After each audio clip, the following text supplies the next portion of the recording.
welcome to the channel, everybody. I'm Nick, aka Dad, and this is Monkey Biz Off-Road, and we're standing here with Tyler, but you might not know him by Tyler. You might know him by his channel, BroncBuster. Now, this is his build for SEMA. This is something they've been working on, and you know, it's one of those builds that I had to get a lot of videos, so we're going to be showing you some footage of what we've got going on here. But Tyler, why don't you tell us what you guys have been working on at BroncBuster, and some pretty cool pieces for your Bronco that if you're doing a lot of trail and you're looking for some certain things, I think BroncBuster might have what you're looking for.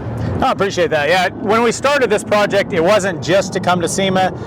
It's, you know, it's always as we're developing new products and we're doing things, and then there's that education value that sometimes get missed while we're R&D, and I wanted to have a vehicle that had never been touched, bone stock, needed a bunch of upgrades, and then do a video series. So we started off with a video series showing all the upgrades, different packages, different things, ways to modify. We wanted to give it, not only make it look awesome, but I'm all about making it the most capable off-road. And so we put our portals on it, which the portals give it a 5-inch lift while keeping all the geometry bone stock, and a 22% gear reduction. So ultimately the portal becomes 3 different things actually, and I'll go into the third in a minute. But number 1, it becomes your gear reduction, which is important with going to those bigger tires.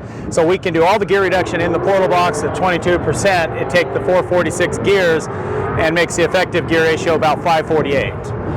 So that helps a lot than putting the bigger tires on. But also with 5 inches of lift, we were able to clear those tires without having to do other additional lift options. Right.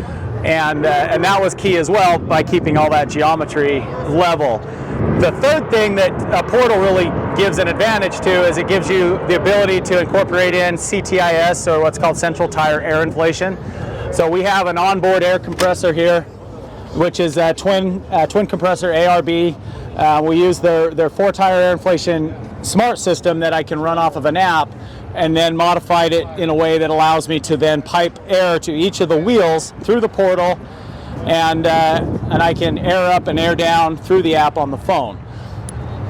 Necessary? No. I mean, the other things are a lot better, but sure is fun to pulling up. And we'd kind of talked about it. I mean, to be able to air down to about 10 psi, hit the trail, be out there all day, and then as you're leaving the off-road park or wherever you're at, and start to re-inflate. Yep. While you're driving before I get to the highway, I'm back to air pressure and I'm going. So it's a fun little option. It's a fun option, but it saves you some time too. Yep. So it can be a necessary thing if you do a lot of off-roading. But yeah, so leave that up to you. Another thing that we incorporated in is, you know, this came stock with no front drive unit. Well, it had front drive unit, but it was M190. We upgraded to the Dana Spicer Ultimate 44. With the 32 spline CVs, which also gives it a ton more capabilities, having the lockers and all of that. And you know, little things, I mean, maybe not a little thing, I love the Deviate bumpers, turned out great. The aesthetics, you know, this gives it a lot of aesthetics and some capabilities. Sure. Really happy with how the APG fenders came out. That carbon fiber looks amazing. It does, yeah. And that's pretty much the gist of it. I mean, we've got the rock slider steps. We've got some armor and protection underneath from Talon's Garage. I see you guys are running the anti-rock sway bar. And anti-rock sway bar has become one of our favorite things as well. It allows for that articulation on-road, or allows for the stability on-road while still getting the articulation off-road. And then the rock crawler kit in the rear, which is the triangulated 4-link, allowing for a lot more flex and stability. So yeah, that was one thing I was checking out. That is really cool. Yep. Now the other thing is, guys, this thing is running, and he hasn't talked on this yet, on a 2.3 EcoBoost. Yep. Okay. Now he has upgraded and has put the Pro Cal onto it as well.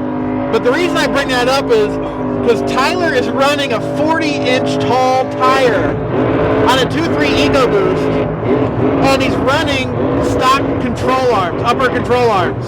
I know a lot of us think you have to change that. Well, you don't have to change that because your angle of your CVs net are out of whack now, right, because you've done a lift. Well, with the portals, and here I'll show you what that looks like, you can see that your CVs now are basically straight across. There's no extra bind in them. They don't have to work harder. They actually get to work a lot easier than even what the Sasquatch CV angle is. So now you can run a stock upper control arm and still be able to run a huge tire. And a 40 for rock crawling is massive. I mean, you definitely...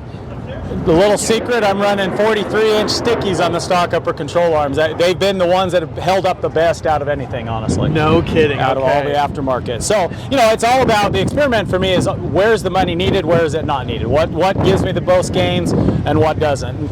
And this is where I feel, okay, we've taken the vehicle that didn't come with all the capabilities because we knew we were going to change it. Right. And we could add all those things without wasting money. You know, we don't want to throw, I hate to have customers throw things out that they already paid for. Right. And when you buy a Sasquatch, you're already paying for a lot of that.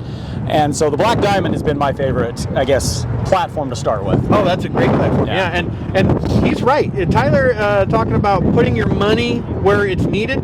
It all depends on what you're going to be doing with your vehicle. Whether it's a Bronco, a Jeep, an FJ, whatever it may be, figure out what you're going to do first. If you are going to do some rock crawling, you're going to do some hardcore off-roading, spend your money on the place that needed it. You know, like he's talking about. Maybe portals aren't in the budget, but you can at least start doing some things that'll help make it more capable with some of these other aftermarket companies as well. And you can go to BroncBuster, check out all their stuff because their portals are on their website. They've got their tie rod braces. They've got their body lifts. They got all ultimate steering solution. So we have the best steering solution on the market. Yes, and at the best price. And we'll post some links up top too because he's got some great additions. And you can start small with their packages that they've got. You can just do some steering upgrades and keep going later. Totally up to you.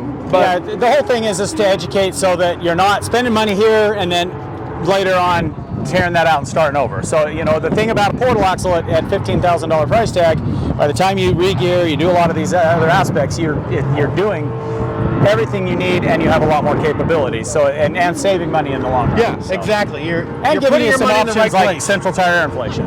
So. You know, that central tire inflation is really cool. I'm going to have to check that out myself. Yeah. So we appreciate your time, Tyler. Cool. Thank you, guys. Thanks for giving us that time and checking out BroncBuster. We appreciate you watching.